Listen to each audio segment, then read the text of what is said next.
अस्सलाम वालेकुम and welcome to sports floor and of course अब आपको पता है ट्राई नेशन सीरीज़ चल रही है और आज ब्रेक डे है मगर साउथ अफ्रीका और न्यूजीलैंड कराची पहुंच गए हैं। सो टुमारो पाकिस्तान फेस करेगा साउथ अफ्रीका को एंड जो कल मैच खेला गया था उसमें न्यूजीलैंड ने मैच जीत लिया by 6 wickets and player of the match was Kane Williamson. इस पर हम लोग डिटेल पे बात करेंगे what a match it was. New Zealand जो है बड़ी चालाकी से सब कुछ कर रहे हैं, डिफेंड भी कर रहे हैं, चेज भी कर रहे हैं, सो they are looking good.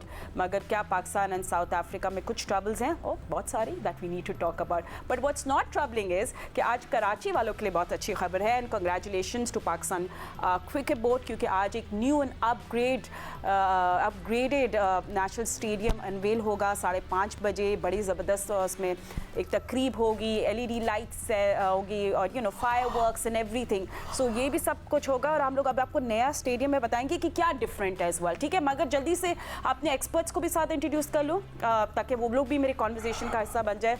Well look at it, वैसे द वे लुक्स ब्यूटीफुल। मेरे साथ हैं former test cricketer mister Sikandar Bakht, Pakistan cricket team के former captain mister Rashid Latif and test cricketer Ahmed Shehzad. Welcome gentleman. और आपको हम लोग भी दिखा रहे हैं अभी फुल स्क्रीन में।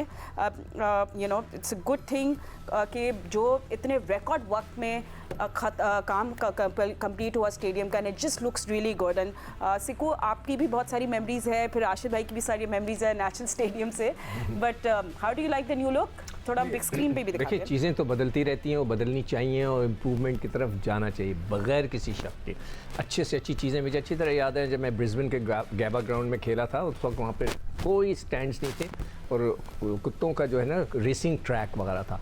बाद में जब मैं गया हूँ 2000 के अंदर तो ऐसा ज़बरदस्त स्टेडियम बन चुका था और कई जगह पे ऑस्ट्रेलिया में चेंज किया उन्होंने, तो हमें भी चेंज करना चाहिए। और जहाँ पर अभी ये नया स्टैंड बना है, मुझे आज तक याद है कि मैं ज़िंदगी में जब पहली दफ़ा ये सेकंड टाइम में गया था और अपने दोस्तों के साथ और 10 रुपये का टिकट ख़रीद के हम उस जगह सीढ़ियों पे बैठ के हमने मैच देखा था पाकिस्तान वर्सेस इंग्लैंड और उसमें सादिक मोहम्मद और माजिद खान ओपन करे, तो वो मुझे याद है। उसी जगह पे अब नई बिल्डिंग बन गई, that is a good sign. तो इस तरह की इम्प्रूवमेंट्स होनी चाहिए। राइट एंड आप राशिद भाई आपने देखा होगा कदाफ़ी स्टेडियम भी जस्ट अमेजिंग हाउ मतलब एक तो सबसे बड़ी बात है कि रिकॉर्ड टाइम पे उसको कंप्लीट किया जो प्रॉमिस किया गया था PCB की चीफ की जानिब से, बट इट लुक्स अमेजिंग।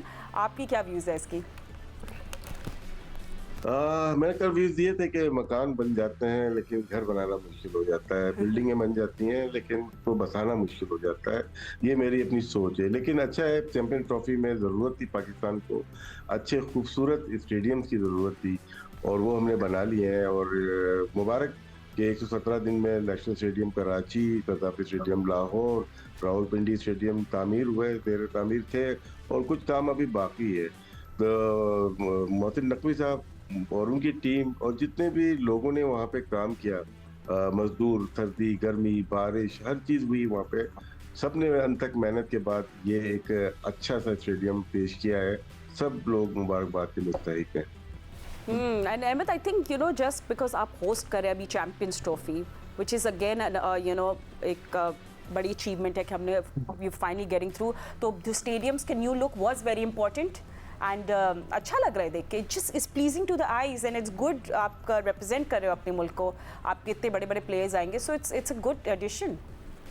बिल्कुल, I think it's looks amazing और कज़ाफ़ी स्टेडियम को इस नए लुक में देख के आई एम श्योर सब प्लेयर्स भी बहुत खुश होंगे और शायकीन क्रिकेट के लिए भी जब वो जाएंगे बड़ा कंफर्ट का समा होगा।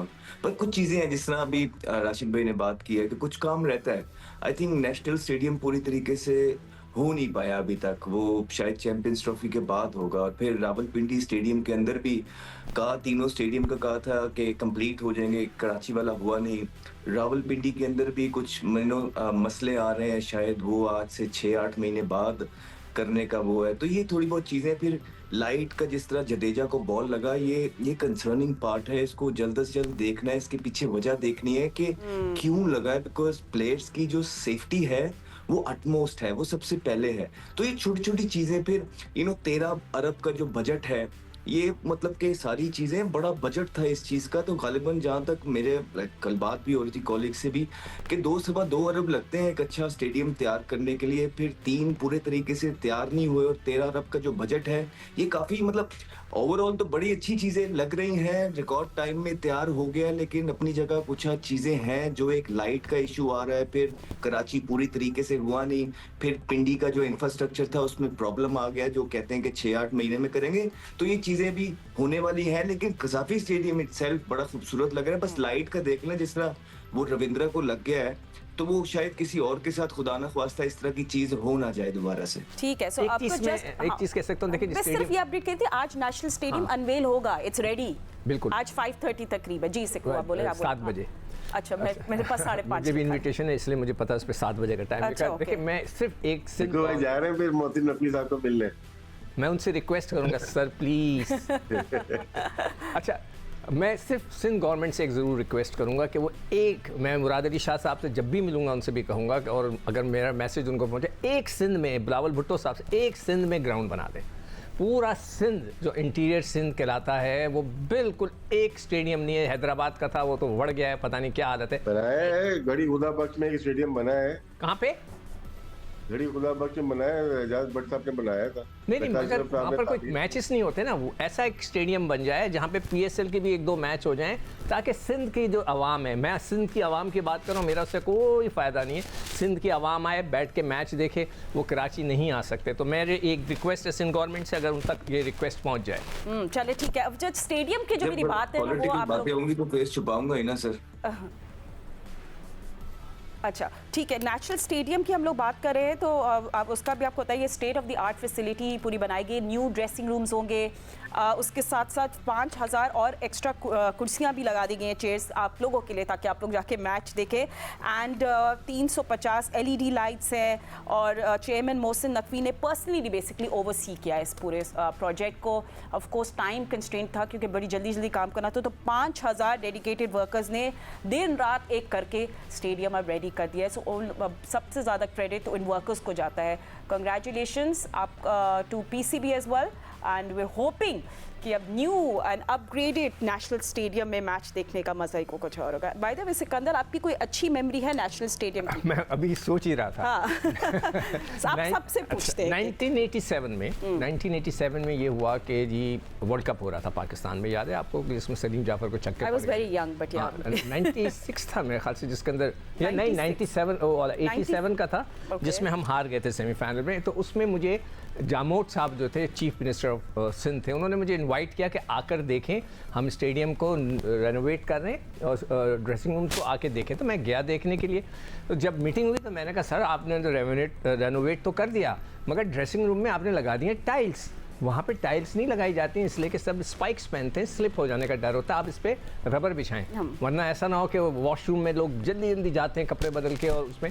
तो उसके बाद उन्होंने कभी नहीं बुलाया मुझे। ये बेस्ट मेमोरी है कि आपको दोबारा कभी नहीं। पर राशिद भाई, आपकी क्या मेमोरी है? आई मीन कोई ऐसी नेशनल स्टेडियम खेलने की है। हाँ। यहाँ पे ये अच्छा था कि हम लोग क्लब क्रिकेट भी खेला करते थे यहाँ पे। सबसे अच्छी जो चीज थी एक जमाने में, क्लब क्रिकेट हमने खेली है, मैचेस होते थे नेशनल स्टेडियम पे। अब तो अंदर टेस्ट प्लेयर को जाना मुश्किल हो जाता है, वो भी प्रैक्टिस करने के लिए दूसरी जगह जाते हैं। बहुत दफा चेंज हुआ है ये। अगर हम देखें जो मेन रोड है सर स्क्वायर की तरफ, बीच में वहाँ पे नेशनल कोचिंग सेंटर की तरफ ड्रेसिंग रूम हुआ करते थे। 80s में UBL का मैच देखने गया था, सिकू भाई भी खेल रहे थे, सईद अनवर सलीम यूसुफ कराची से मैच था, वो देखा वहाँ से। तो थोड़े ऐसे के बाद 87 का वर्ल्ड कप आ गया, तो सामने शिफ्ट हो गया, पूरा का पूरा पवेलियन वो बन गया। फिर 96 का वर्ल्ड कप आता है, वहाँ टूट के फिर अलग बनता है। फिर 2016 का फाइनल आता है PSL का, फिर टूट के बनता है। ये वो इमारत है जो टूट के दोबारा बनती रही है। मैं अनकरीब देखूंगा 2 साल के बाद ये टूट के दोबारा बनेगा। आपकी प्रेडिक्शन लेट्स होप नहीं होगा। नहीं, मुझे वो भी वक्त याद है फातिमा कि कराची के स्टेडियम में ड्रेसिंग रूम्स नहीं होते थे। ड्रेसिंग रूम सीढ़ी के नीचे जो एक कमरा था उसमें होते थे।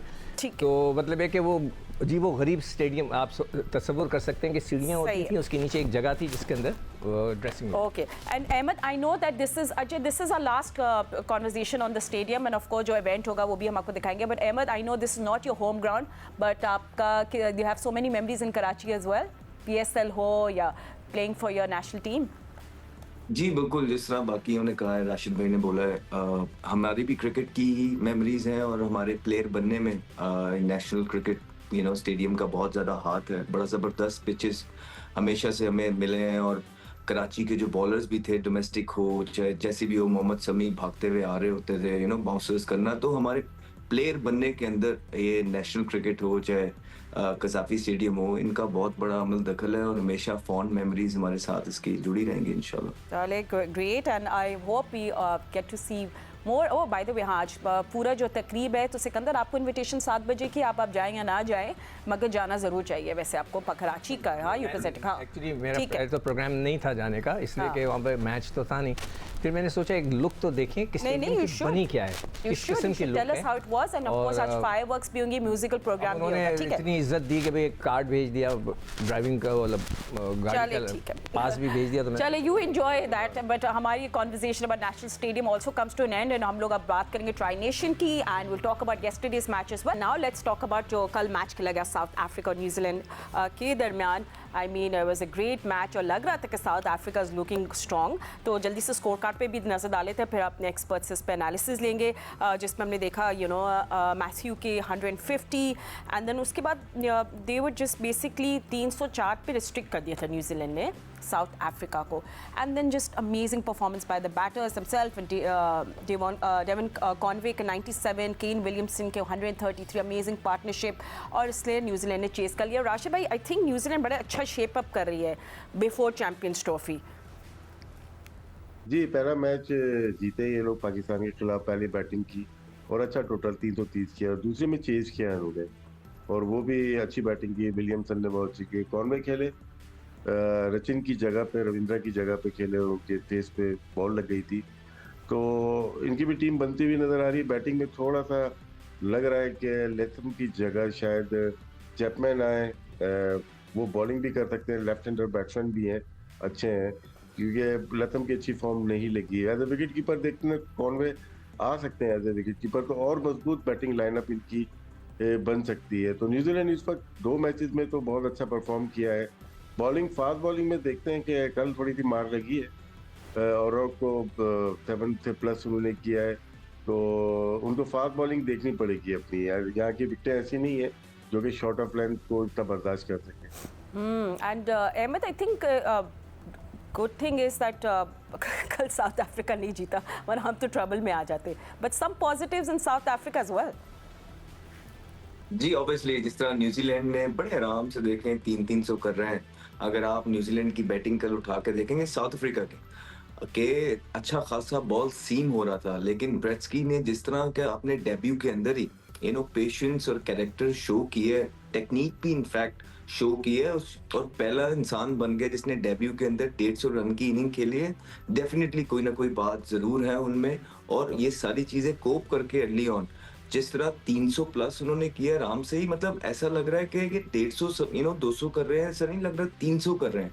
तो इतने ब्यूटीफुली फॉर्म है सारी टीमें। जी बिल्कुल, एक आधी चीजें हर एक के पास चैंपियंस ट्रॉफी से पहले सॉर्ट आउट करने वाली है, लेकिन आप ये देखें कि इस साउथ अफ्रीकन टीम के अंदर माकरम नहीं है, जेंसन नहीं है, रबाडा नहीं है, ठीक है, महाराज नहीं है, कॉटजी नहीं है। तो ये लोग जब वापस आएंगे तो इनकी टीम का बिल्कुल चेहरा ही बदल जाएगा। लेकिन ये 20 रन टीम भी 300 प्लस तो आजकल ऐसे कर रही है जिस तरह 100-125 कर रहे हैं, और यही कुछ चैलेंजेस पोजेस होंगे चैंपियंस ट्रॉफी के अंदर, क्योंकि सारी टीमें बड़ी वेल बैलेंस्ड अपने स्ट्रेंथ के साथ नजर आ रही हैं और अच्छी फॉर्म के अंदर नजर आ रही हैं। एब्सोल्युटली, एंड क्योंकि let's look at some numbers as well. Sikandar, आपसे भी इस मैच के बारे में बात करेंगे, बट थोड़े से परफॉर्मेंसेस रिकॉर्ड्स भी देख लेते हैं ट्राई सीरीज़ की अभी जो है।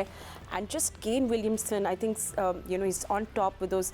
What a player he is. He's complete, he's just effortlessly, he's a match winner, और ये अभी से ही अपने हाइलाइट्स दिखा रहे हैं कि ये लोग चैंपियंस ट्रॉफी के टॉप 4 में तो आएंगे। देखो, विलियमसन की मैं हमेशा कैन की जो है ना हमेशा तारीफ क्यों करता हूँ कि वो बहुत ही अच्छी बैटिंग करता है। जो टेक्निकली क्रिकेट जो हमारे कई लोग कहते हैं, आप 1980 की बात करते हैं, 1980 में इसी तरह सीधे बल्ले से खेलते हैं और वहीं से वो शॉटें मारता है, यानी कि एक्स्ट्रा कवर के ऊपर से वो शॉटें मारेगा, इधर से शॉट हवा में मारेगा, टॉप ऑफ द फील्डर्स, जो कि नहीं, हम आजकल के जो बच्चे हैं या तो हमारे तो क्रिकेट के अंदर मुझे तो लगता है टेप बॉल से आ रहे हैं कि बस ये शॉट खेलना है बेसबॉल वाला, ये वाले शॉट्स वो नहीं खेल पाते इसलिए कि technically they are not strong. एक तो चीज़, मगर जो सबसे इंपॉर्टेंट चीज़ है हमें इस मैच में जाने से पहले देखना है कि नंबर 1 ये कि 4 इनिंग्स हुए, 4 में से 3 इनिंग्स में 300 हो गए, यानी कि 300 तो मस्ट हो गया। 4 इनिंग में 3 सैकड़े लग गए, 300s, तो इसका मतलब है हमें, हमारे प्लेयरों को भी किसी को एक 100 करना है। मैं समझता हूं कि फ़खर जिन्हें 84 पे आउट हुआ वो अपनी गलती से फंस गए। अगर दूसरे एंड से रन्स नहीं हो रहे तो मैं फ़खर को ये एडवाइस करूंगा कि आप अपने खेलते रहें यार, आप क्यों रुक जाते हैं। मुझे ऐसी फीलिंग आई कि उसने 1-2 ओवर जो है ना वो अपने शायद 100 के लिए रुक गया। अगर दूसरे लड़के से रन्स नहीं हो रहे आप करें, आप अपने आप को ब्लॉक ना करें। अच्छा, एक और चीज़ जो है आप गौर करने वाली ये है कि दोनों टीमों ने 7-7 बॉलरों को आजमाया है। न्यूजीलैंड ने 7 बॉलर्स आजमाए, इन्होंने कल साउथ अफ्रीकन्स ने आजमाए। तो हमारे कप्तान को मैं बार बार कह रहा हूँ ये सीखना है। ठीक है, आप अपने रिकॉर्ड्स भी साथ-साथ दिखा रहे हैं। ठीक है, आप बोलिए, कंटिन्यू। अपने बॉलर्स को ऑप्शंस को देखें जरूर, उनसे 2-2 3-3 ओवर कराएं ताकि आपको, उन्होंने यही किया। आप देखें उन्होंने 7 बॉलरों से गए, 1 से 3 कराएं, 1 से 4 कराएं, 1 से 7। ज़रूरी नहीं है कि शाहीन पूरे के 10 कराए और फिटी खाए। ठीक है। नसीम शाह पूरे 10 कराए, नॉट नेसेसरी। ओके, आप उनके ओवर्स का उनका लोड कम कर सकते हैं। और तीसरी चीज़ जो सबसे आखिरी, बस कि आप लोगों को नहीं आप लोगों को ट्राई करें। ठीक है। ये जो आपने टैग कर दिया है कि ये टेस्ट क्रिकेटर है, ये सिर्फ टेस्ट खेल सकता है, नहीं, ये ब्रिट्सिक जो है, ब्रिट्सकी जो है, ये T20 का प्लेयर था, इसको आपने खिलाया, उसने 150 कर दिए। तो आप लोग भी ऐसे ट्राई कर सकते हैं। ठीक है, ओके। एंड आशा भाई, थोड़ी सी एक और भी एक सोशल मीडिया पे भी लोग कह रहे हैं वो का, तो मैं आपका भी इस पर पर्सपेक्टिव मानना चाह रही हूँ, क्योंकि कामरान गुलाम के बारे में अब हो रहा है, क्योंकि हम कल पाकिस्तान ने साउथ अफ्रीका को मिलना है मैच में। सो कामरान गुलाम बड़े सेटल थे नंबर 5 पे, पर अब जो उनको पुश अप कर दिया, इसकी वजह से पीपल आर सेइंग दैट वो अपनी नेचुरल गेम नहीं खेल पा रहे हैं। आपका क्या इस पे टेक है?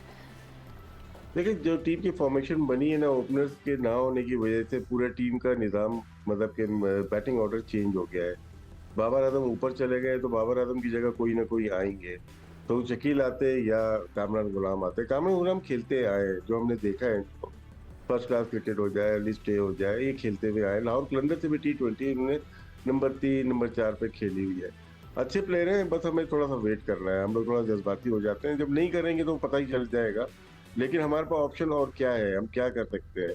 तो सोशल मीडिया ठीक है, अपनी जगह वो सही है, लेकिन मेरे ख्याल से जो डिसाइड किया है उन्होंने 3 नंबर पे खिलाने का, थोड़ा वेट कर लें। एक आध मैच और है, उसके बाद चैंपियंस ट्रॉफी के मैचेस हैं, तो मेरे ख्याल से नंबर अब डिसाइड किया है तो इसके ऊपर स्टिक रहना चाहिए। अगर बार बार चेंज करेंगे तो और प्रॉब्लम होगी। ठीक है, अब दोनों टीम्स जो पाकिस्तान और साउथ अफ्रीका हैं, they will be seeing each other tomorrow in Karachi in the new stadium. और ज़रा हेड टू हेड कंपैरिजन देख लेते हैं दोनों टीम्स का। Right, so we have seen 86 matches, जिसमें से 33 पाकिस्तानी जीते एंड 52 साउथ अफ्रीका।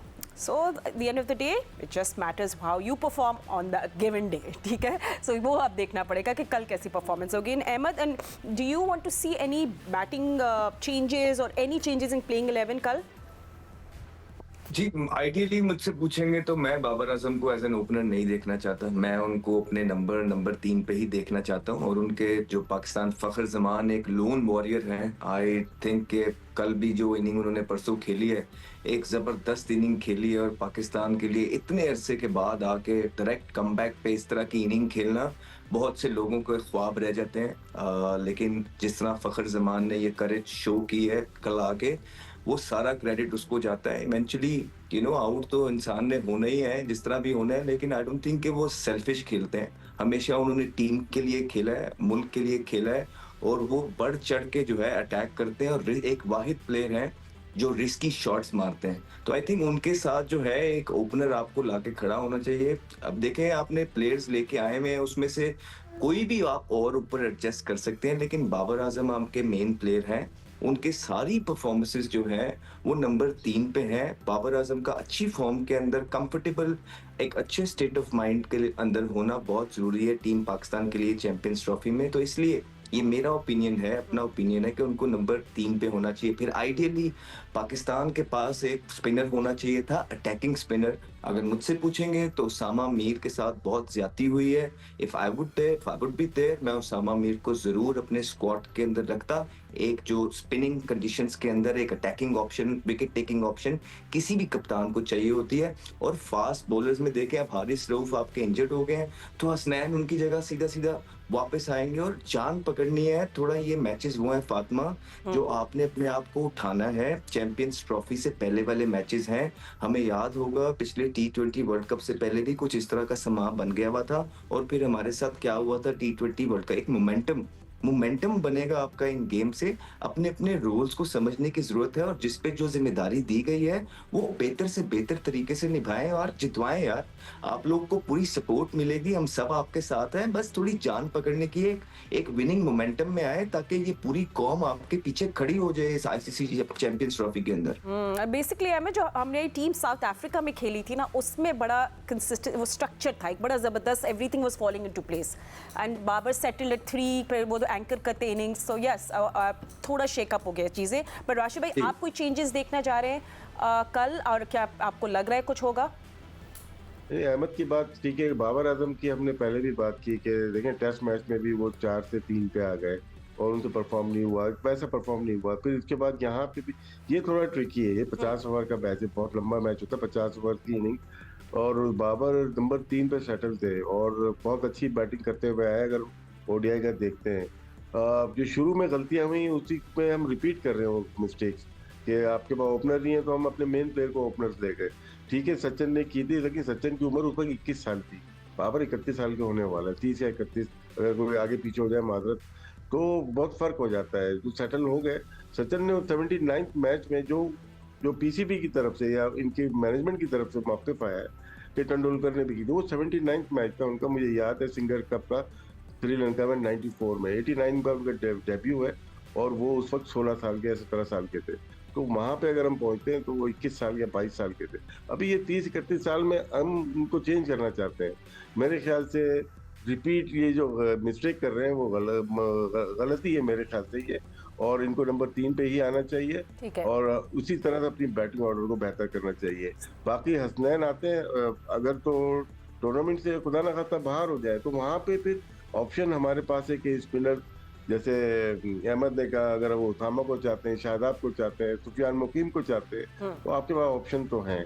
ठीक है, बहुत शुक्रिया हमारे एक्सपर्ट्स का। Sorry Ahmed, I am so sorry but running out of time. वो हम लोग ब्रेकिंग न्यूज़ पे जा रहे हैं, बट आई प्रॉमिस यू हम लोग आपसे कल दोबारा मिलेंगे with your expert. Sorry about that Ahmed, but thank you so much for joining us. हम आपको मिलेंगे कल। अल्लाह हाफिज़।